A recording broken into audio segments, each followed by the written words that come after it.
CapCut video series එකේ 8 වෙනි video එකත් එක්ක තමයි අද ඔයාලා මේක තුලා ඉන්නේ. ඔයාට පුළුවන් මේ දැන් යන උඩ කාඩ් එක ටච් කරලා CapCut tutorial කියන playlist එකේ මම CapCut ගැන කරපු සියලුම වීඩියෝ ඔයාලට ඒ playlist එකෙන් ඔයාලට බලන්න පුළුවන්. එහෙනම් අද අපි යමු වීඩියෝ එකට. ඔයාලා පළවෙනියට මෙතන මේ new project කියන දේ ටච් කරගන්න ඕන. මම මෙතන මේ new project කියන දේ ටච් කරගන්නවා. ඊට පස්සේ ඔයාලා මෙතනින් ඔයාලට edit කරගන්න ඕන වීඩියෝ එක select කරගන්න ඕන. මම මේ විදිහට වීඩියෝ එක select කරගෙන පල්ලෙහා තියෙන add කියන දේ ටච් කරගන්නවා. ඊට පස්සේ ඔයාලා මෙන්න මේ වගේ ඔයාලගේ වීඩියෝ එක මෙතෙන්ට ඇඩ් වෙලා තිනවා ඔයාලට බලා ගන්න පුළුවන්. ඊට පස්සේ ඔයාලා මෙතන මේ වීඩියෝ ක්ලිප් එක උඩ ටච් කරගන්න ඕන. මම මෙතන මේ වීඩියෝ ක්ලිප් එක උඩ ටච් කරගන්නවා. ඊට පස්සේ ඔයාලා මෙතන පල්ලෙහෙන් වම් පැත්තට ටච් කරන්න ඕන. මම මේ විදිහට වම් පැත්තට ටච් කරගන්නවා. මෙතන මේ volume කියන tool එකෙන් වම් පැත්තේ තියෙන tool මම කලින් වීඩියෝ වලින් කතා කරලා තියෙනවා. ඔයාලට පුළුවන් මේ වීඩියෝ බලන්න මගේ YouTube channel එකට ගිහිල්ලා playlist tab එකේ තියෙන CapCut tutorial කියන playlist එකෙන් ඔයාලට පුළුවන් ඒ වීඩියෝ බලන්න. දැන් අපි බලමු මෙතන මේ volume කියන එකෙන් අපි කොහොමද වීඩියෝ එක edit කරගන්නේ මේ volume කියන එක යොදාගන්නේ කියලා. ඒකට ඔයාලා මෙතන මේ volume කියන දේ ටච් කරගන්න ඕන. මම මෙතන මේ volume කියන දේ ටච් කරගන්නවා. ඊට පස්සේ ඔයාලට මෙන්න මේ වගේ බලා ගන්න පුළුවන්. ඔයාලට පුළුවන් ඔයාලගේ වීඩියෝ එකේ තියෙන sound එක mute කරගන්න. එහෙම නැත්නම් ඔයාලගේ වීඩියෝ එකේ තියෙන sound එක අයින් කරගන්න.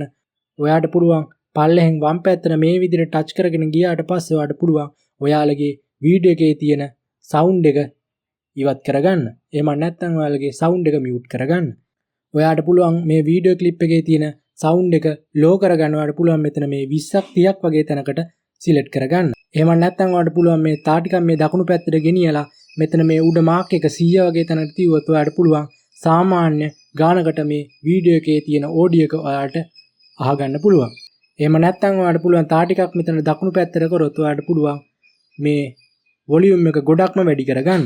ඒ විදිහට ඔයාලට පුළුවන් මෙතන ඔයාලට කැමති විදිහකට මෙතන adjust කරලා ඔයාලගේ වීඩියෝ එකේ තියෙන volume එක අඩු වැඩි කරගන්න. ඒ විදිහට ඔයාලට කැමති විදිහට හදාගන්නාට පස්සේ ඔයාලා මෙතන මේ හරි ලකුණු වලට ටච් කරගන්න ඕන. මම මේ විදිහට මෙතන මේ හරි ලකුණු වලට ටච් කරගන්නවා.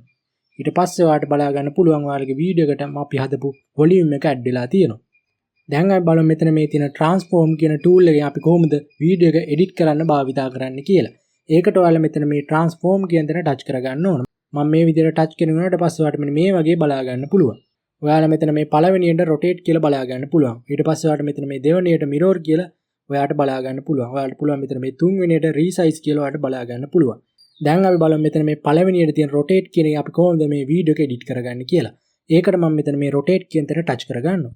ඊට පස්සේ ඔයාලට බලා ගන්න පුළුවන් ඔයාලගේ වීඩියෝ එක rotate වුණා. ඔයාලා ආයෙමත් මේක ටච් කරොත් ඔයාලට මෙන්න මේ වගේ බලා ගන්න පුළුවන්. ඔයාලා ආයෙමත් මෙතන ටච් කරොත් ඔයාලට මෙන්න මේ වගේ බලා ගන්න පුළුවන්. ඔයාලා ආයෙමත් මේ වගේ ටච් කරොත් ඔයාලට පුළුවන් කලින් තිබුණු විදියට ඔයාලගේ වීඩියෝ එක හදා ගන්න. ඔයාලට පුළුවන් මෙතන මේ rotate කියන එකෙන් ඔයාලට කැමති විදියකට මේ වීඩියෝ එක හදා ගන්න. මේ විදියට හදාගෙන අපි බලමු මේ දෙවෙනියට තියෙන mirror කියන එකෙන් අපි කොහොමද වීඩියෝ එක edit කරගන්නේ කියලා. ඒකට මම මෙන්න මෙතන ටච් කරගන්නවා.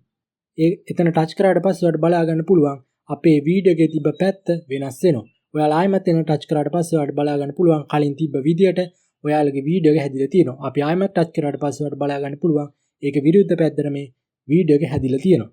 ඒකත් ඔයා ඒ විදිහට හදාගෙන ආවට පස්සේ අපි බලමු මෙතන මේ තුන්වෙනියට තියෙන resize කියන එකෙන් අපි කොහොමද වීඩියෝ එක edit කරගන්නේ කියලා. ඒකට මම මෙතන මේ resize කියන දේ ටච් කරගන්නවා. ඔයාලා මෙතන මේ පල්ලෙහා තියෙන තැනින් වම් පැත්තට ටච් කරාට පස්සේ ඔයාලට මෙන්න මේ වගේ බලා ගන්න පුළුවන්. ඔයාලට පුළුවන් ඔයාලට ගැළපෙන එක මෙතනින් select කරගන්න. අපි මෙතන පළවෙනියට 9 16 කියන දේ ටච් කරාට පස්සේ ඔයාලට පුළුවන් මෙන්න මේ විදියට ඔයාලගේ වීඩියෝ එක හදා ගන්න. ඒ විදියට ඔයාලට පුළුවන් මෙතනින් කැමති විදියකට ඔයාලා හදා ගන්න පුළුවන්. ඔයාලට පුළුවන් මේ වීඩියෝ කලින් තිබ්බ විදියට හදා ගන්න. ඔයාලට පුළුවන් මෙතන මේ reset කියන දේ ටච් කරගන්න. මම මෙතන මේ reset කියන දේ ටච් කරගන්නවා. ඊට පස්සේ ඔයාලට කලින් තිබුණු විදියට ඔයාලගේ වීඩියෝ එක බලා ගන්න පුළුවන්. ඊට පස්සේ ඔයාලට පුළුවන් මෙතන මේ උඩ තියෙන තැනින් මේ වගේ ඔයාලගේ වීඩියෝ එක rotate කරගන්න. ඔයාලට කැමති විදිහට මේකත් හදා ගන්නට පස්සේ මෙතන මේ උඩ තියෙන හරි ලකුණු වලට ටච් කරගන්න ඕන. මම මෙතන මේ උඩ තියෙන හරි ලකුණු වලට ටච් කරගන්නවා. ඊට පස්සේ ඔයාලට මෙන්න මේ වගේ බලා ගන්න පුළුවන්. දැන් අපි බලමු මෙතන මේ auto reframe කියන එක අපි කොහොමද අපේ වීඩියෝ එක හදාගන්න එක යොදාගන්නේ කියලා. ඒකට මම මෙතන මේ auto frame කියන දේ ටච් කරගන්නවා. ඊට පස්සේ ඔයාලට මෙන්න මේ වගේ බලා ගන්න පුළුවන්. මෙතනින් ඔයාලට පුළුවන් ඔයාලගේ වීඩියෝ එක TikTok එකට හරියන විදියට ඔයාලට පුළුවන් මෙතනින් adjust කරගන්න. නැත්නම් ඔයාලගේ වීඩියෝ එක YouTube එකට හරියන විදියට මේ විදියට හදාගන්න පුළුවන්. එහෙම නැත්නම් ඔයාලගේ වීඩියෝ Instagram එකට ඒ වගේ ඔයාලට පුළුවන් මෙතන තියෙන format වලින් ඔයාලට ගැලපෙන format එක ඔයාලට මෙතනින් select කරගන්න පුළුවන්. මම මේ වෙලාව මෙතන මේ YouTube කියන දන ටච් කරගන්නවා. ඊට පස්සේ ඔයාලට බලා ගන්න පුළුවන් YouTube එකට හරියන විදියට මගේ වීඩියෝ එක හැදිලා තියෙනවා. ඒ විදියට හදාගන්නට පස්සේ ඔයාලා මෙතන මේ හරි ලකුණට ටච් කරගන්න ඕනේ. මම මෙතන මේ හරි ලකුණට ටච් කරගන්නවා. ඊට පස්සේ ඔයාලට මෙන්න මේ වගේ බලා ගන්න පුළුවන්. ඔටෝ ෆ්‍රේම් කියන තැනින් දකුණු පැත්තේ තියෙන ටූල් මම ඊළඟ වීඩියෝවේදී කතා කරනවා. ඔයාලට පුළුවන් මේ වීඩියෝ බලන්න මගේ YouTube channel එක subscribe කරගන්න. මම CapCut ගැන කරපු කලින් වීඩියෝ බැලුවේ නැත්නම් ඔයාලට පුළුවන් මගේ YouTube channel එකට ගිහලා CapCut tutorial කියන playlist එකෙන් මම CapCut ගැන කරපු අනිත් වීඩියෝ වලට බලන්න පුළුවන්. ඔයාලා තාමත් මගේ YouTube channel එක subscribe කරලා නැත්නම් පල්ලෙහා තියෙන subscribe button එකෙන් subscribe කරලා ඊට හැපැත්තෙන් තියෙන bell icon එකත් all කරලා තියාගත්තොත් විතරයි මම මේ වගේ වීඩියෝ එකක් දාපු ගමන් ඔයාලට notification එකක් ගෙන ගන්න පුළුවන් වෙන්නේ. එහෙනම් අපි ඊළඟ වීඩියෝ එකෙන් ඉක්මනට මම